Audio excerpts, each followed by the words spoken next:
He was perhaps he was my dearest friend and my best friend. The story of the 6 actors who refused to attend John Wayne's funeral is one that still echoes through Hollywood history, but to understand why, you first have to understand the man himself. Born Marion Robert Morrison on May 26, 1907, in Winterset, Wayne's beginnings were humble, far removed from the towering legend he would later become. His family eventually moved west to California, where his life would quietly begin to take shape. As a young man, Wayne wasn't chasing fame. He was chasing opportunity. He was sharp, determined, and gifted athletically, earning a football scholarship to the University of Southern California. I knew all of his secrets, and he knew all of mine. For a time, it looked like his future would be built on the field, not the screen. But life has a way of rewriting plans without warning. A serious injury abruptly ended his football career, leaving him at a crossroads, forced to rebuild his path from the ground up. That unexpected turn led him into the heart of Hollywood, not under the spotlight, but behind the scenes. Wayne began working at Fox Film Corporation, taking on whatever work he could find. He hauled equipment, moved props, and observed everything.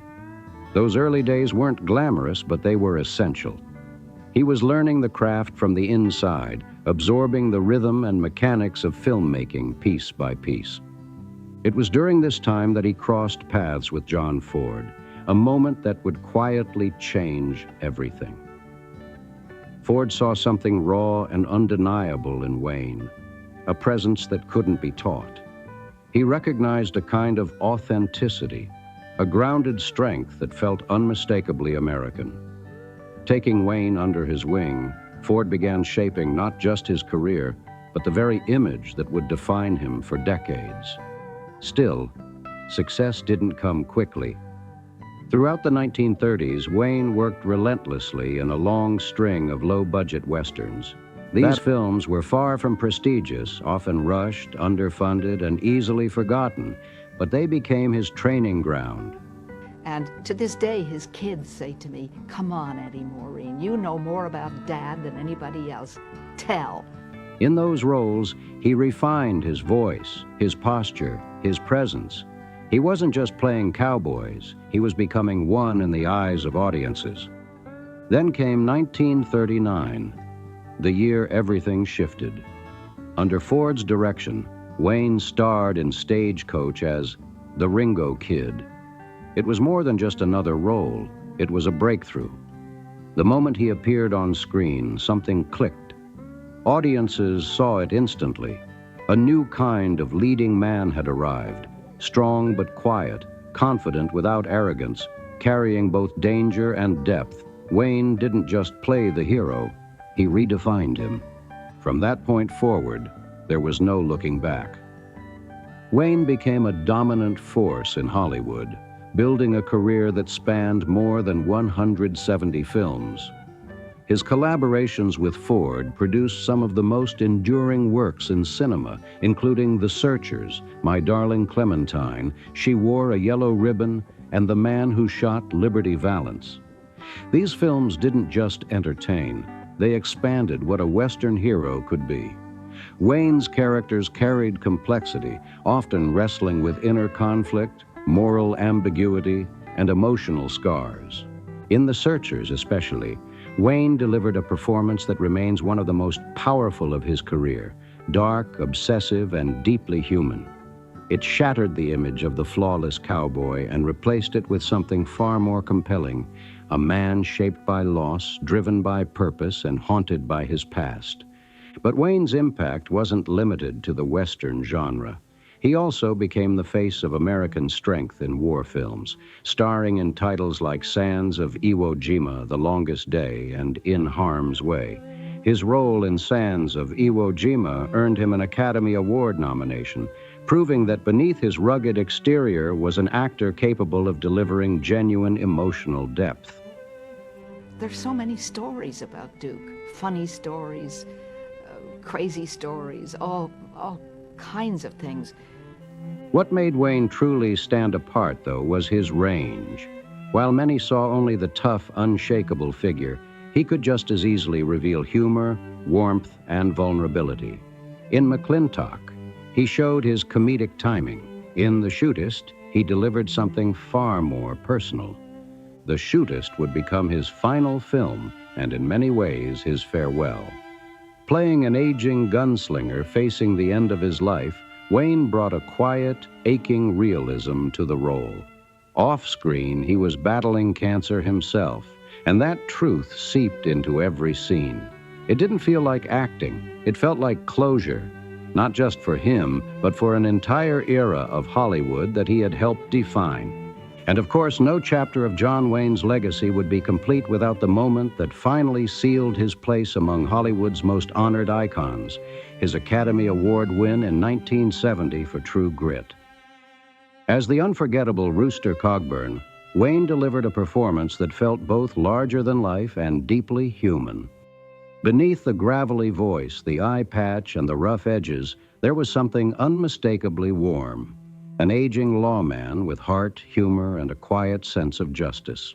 It was the kind of role that didn't just entertain, it connected, and audiences felt every second of it.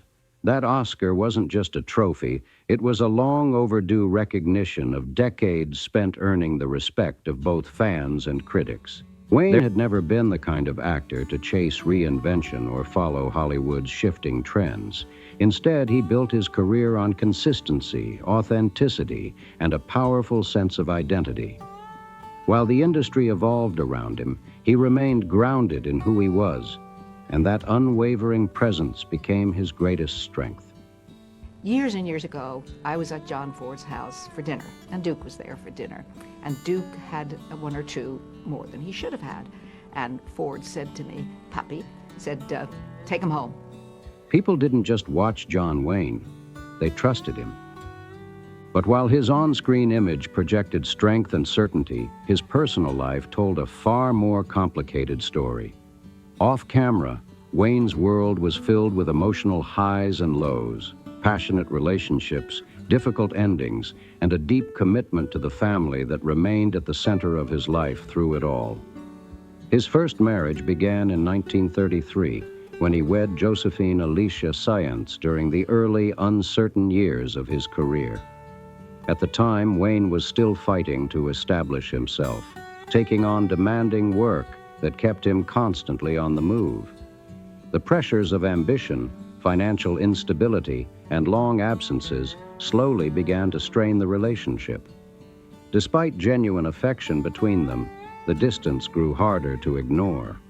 Jack Ford tried to make her unattractive in a couple of scenes, and it was impossible. When? In The Quiet Man.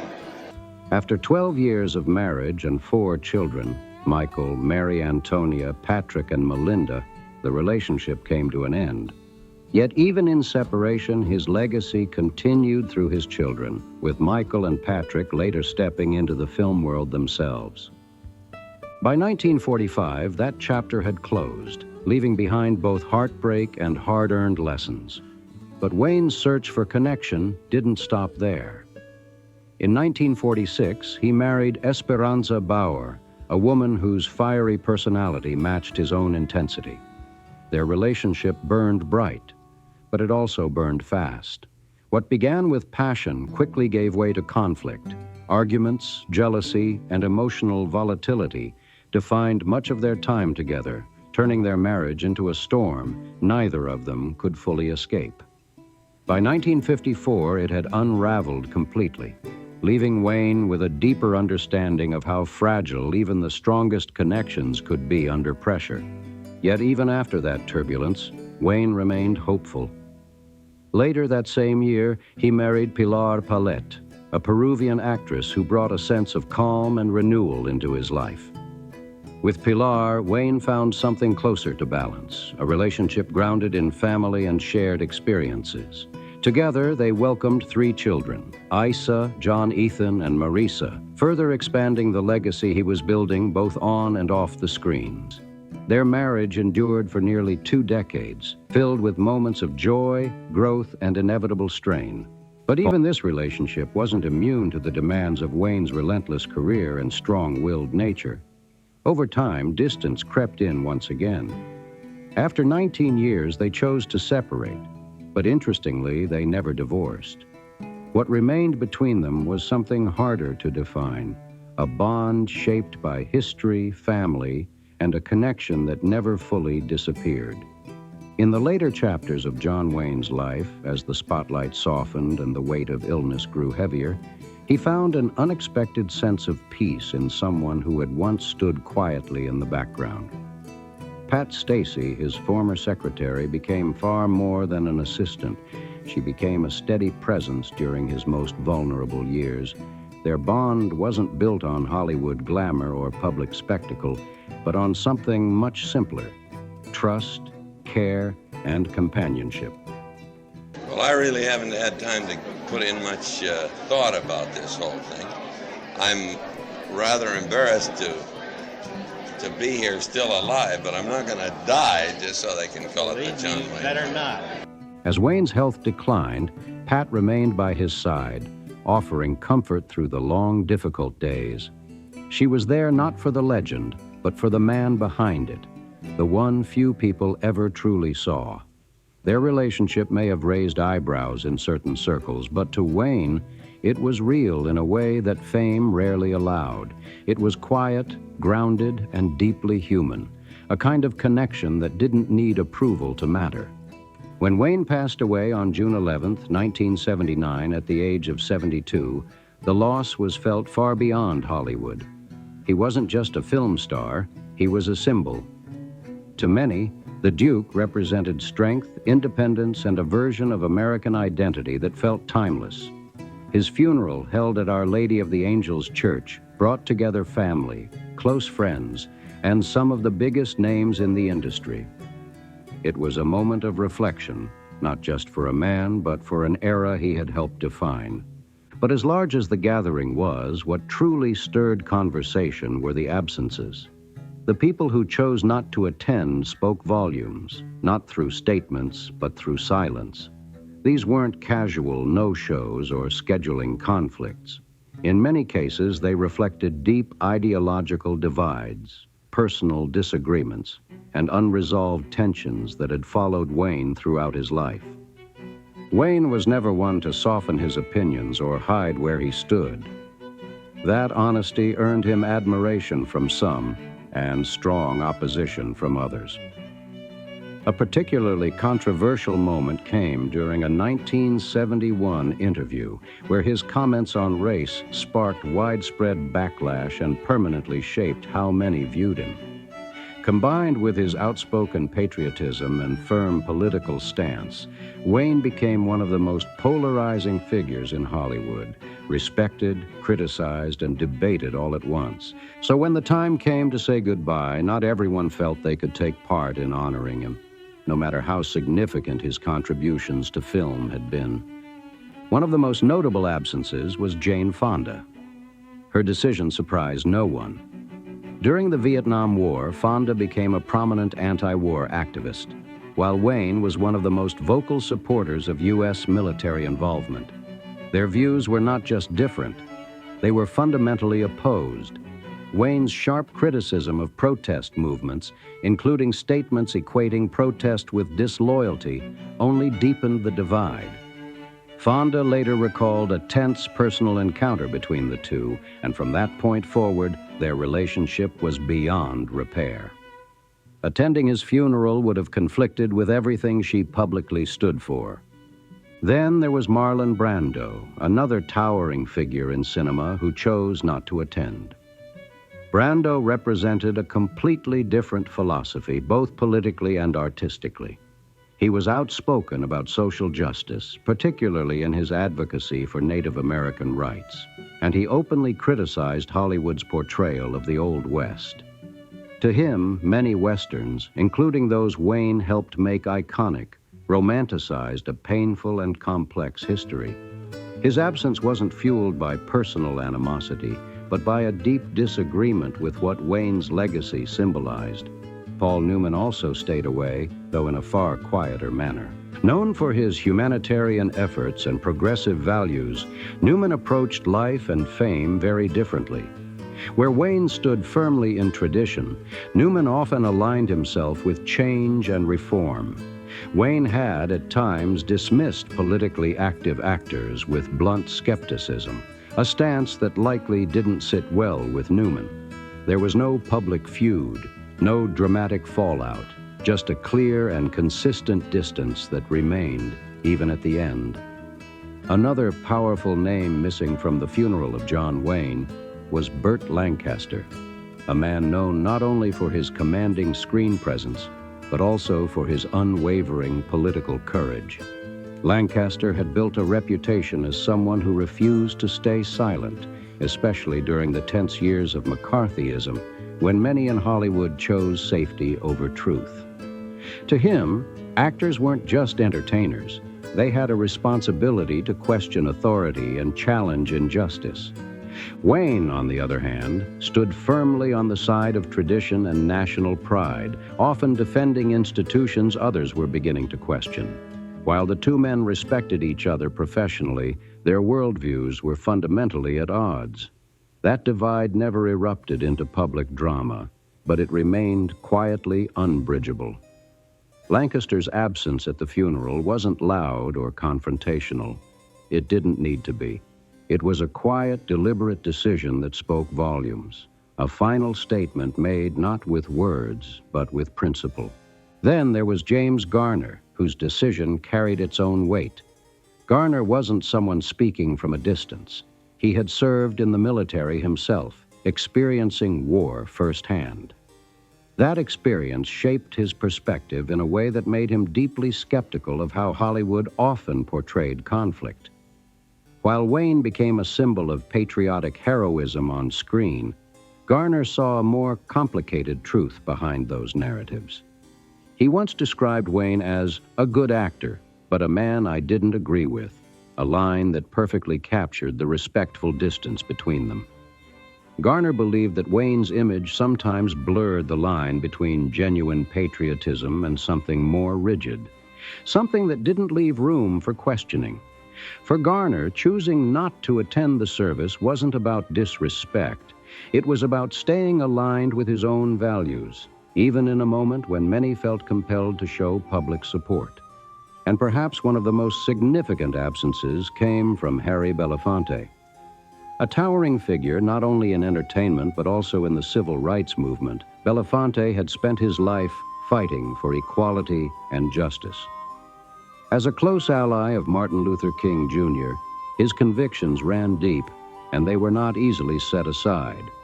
Wayne's past remarks on race and history had left a lasting impact, particularly comments that many viewed as dismissive or deeply offensive.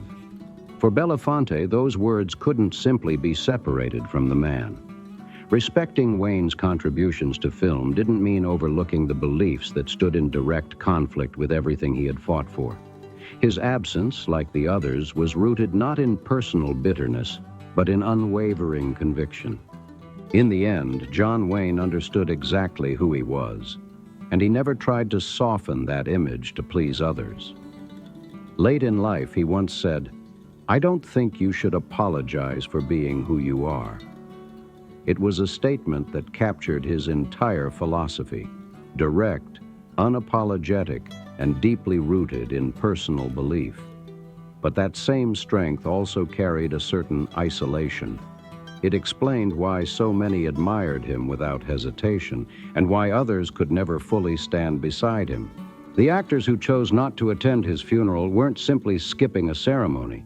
They were drawing a line, one that had been forming for years through disagreements, ideals, and deeply held principles. Their absence wasn't about gossip or lingering grudges. It was about identity, about what each of them believed Hollywood and America should represent. That's what made those empty spaces so powerful. They weren't signs of neglect or forgetfulness. They were intentional. Each absence carried its own story, its own reasoning, its own quiet message. And together they painted a picture just as meaningful as the crowd that gathered to mourn him. On June 11, 1979, Wayne's story reached its final chapter. He passed away from stomach cancer at UCLA Medical Center, surrounded by those closest to him. It marked the end of a life that had stretched far beyond the boundaries of film, one that had shaped identity, sparked debate, and left a permanent mark on American culture. Soon after, he was laid to rest at Pacific View Memorial Park, overlooking the quiet coastline of Newport Beach. It was a setting that felt almost symbolic, open, calm, and dignified. As the ocean breeze moved gently through the grounds, family, friends, and admirers gathered not for spectacle, but for remembrance. There were no grand performances, no dramatic farewells, only reflection, emotion, and the quiet understanding that an era had come to an end. Even after his passing, John Wayne's presence never truly disappeared, it simply transformed.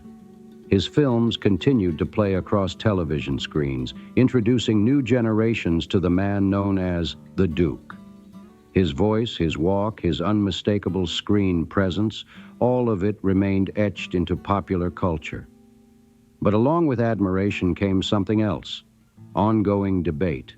His legacy didn't fade quietly.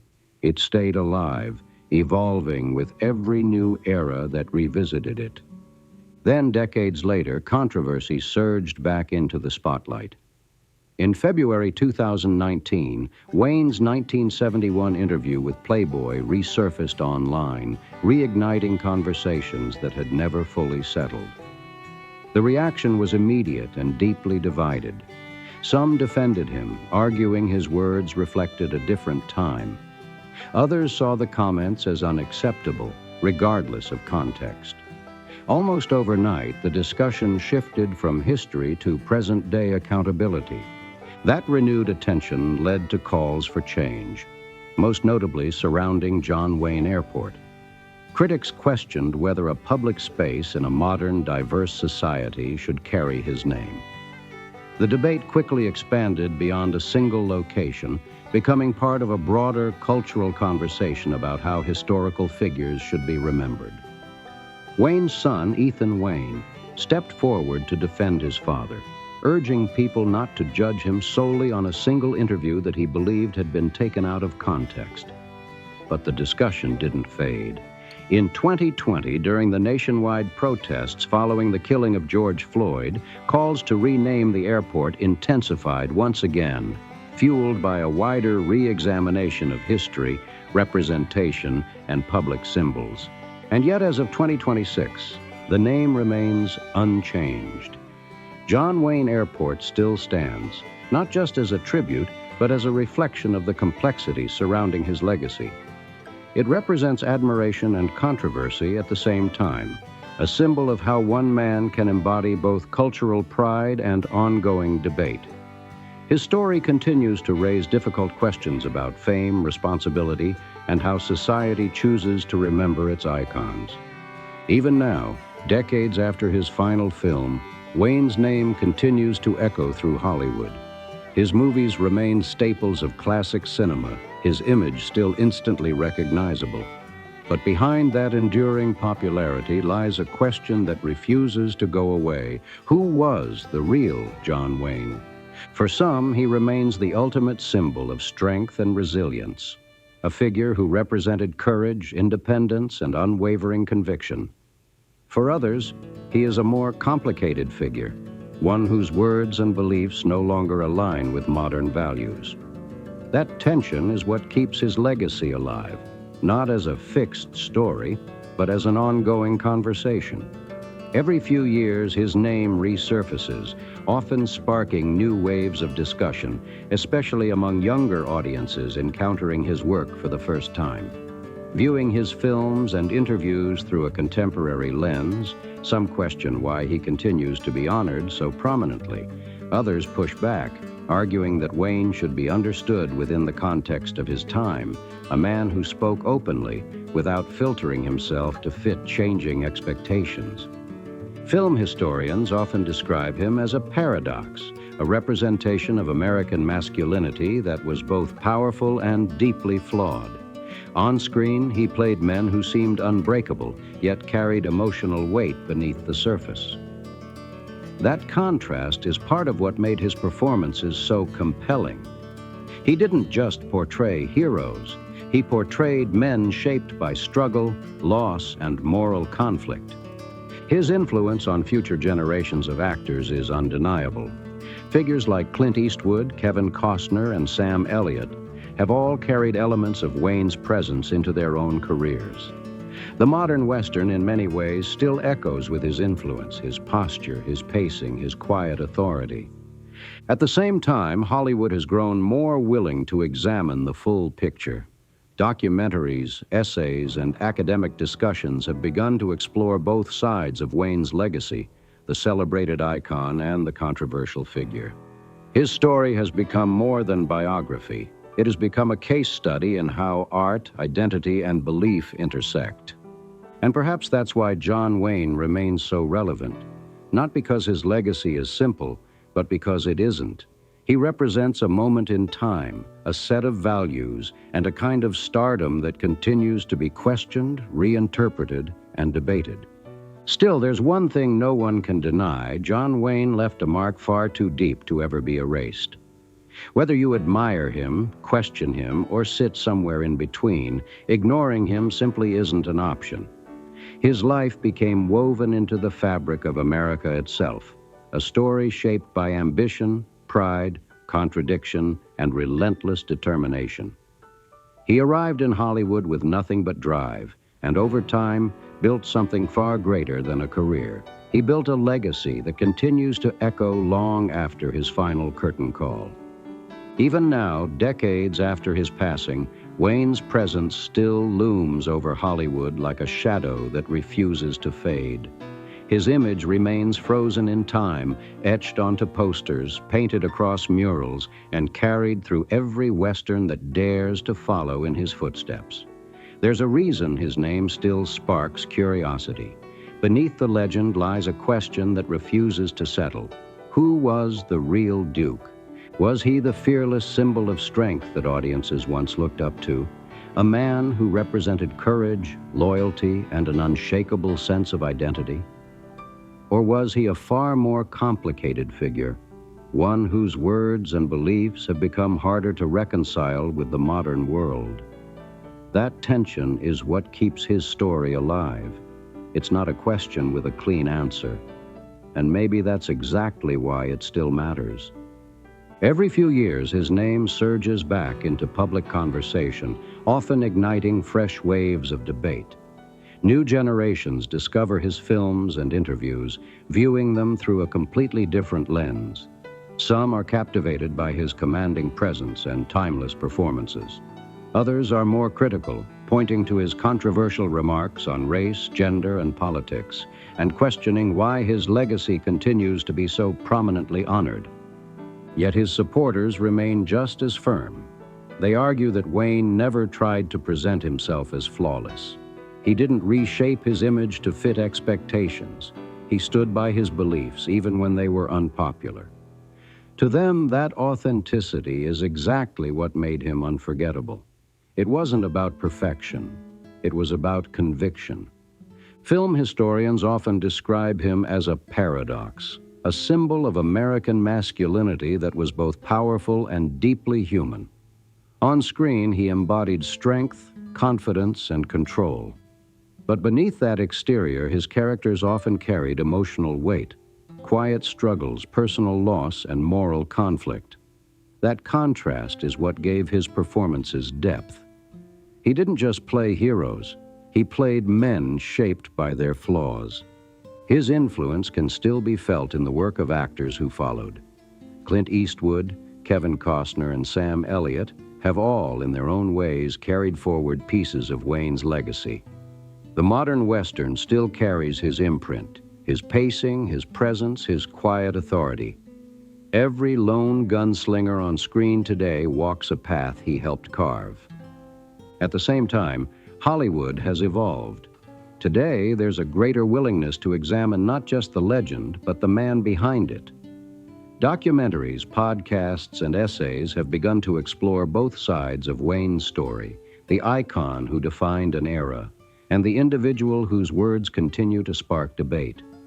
His legacy has become part of a larger conversation about how culture shifts, how heroes are remembered, and how history is reinterpreted over time. And maybe that's what makes his story endure. Not because it's simple, but because it isn't. John Wayne represents more than just a career. He represents a moment in history, a mindset, and a legacy that continues to challenge and provoke. Because in the end, no matter where you stand, one truth remains. John Wayne cannot be ignored. His story still rides on, through old film reels, through new discussions, through admiration and criticism alike. And that's the wild thing about the Duke. His journey didn't end in 1979. It continues every time his name is spoken, every time his films are watched, and every time the debate begins again. If you enjoyed this story, make sure to like, drop a comment sharing your thoughts on John Wayne's legacy, and subscribe so you don't miss the next deep dive into Hollywood's most unforgettable legends. See you in the next video.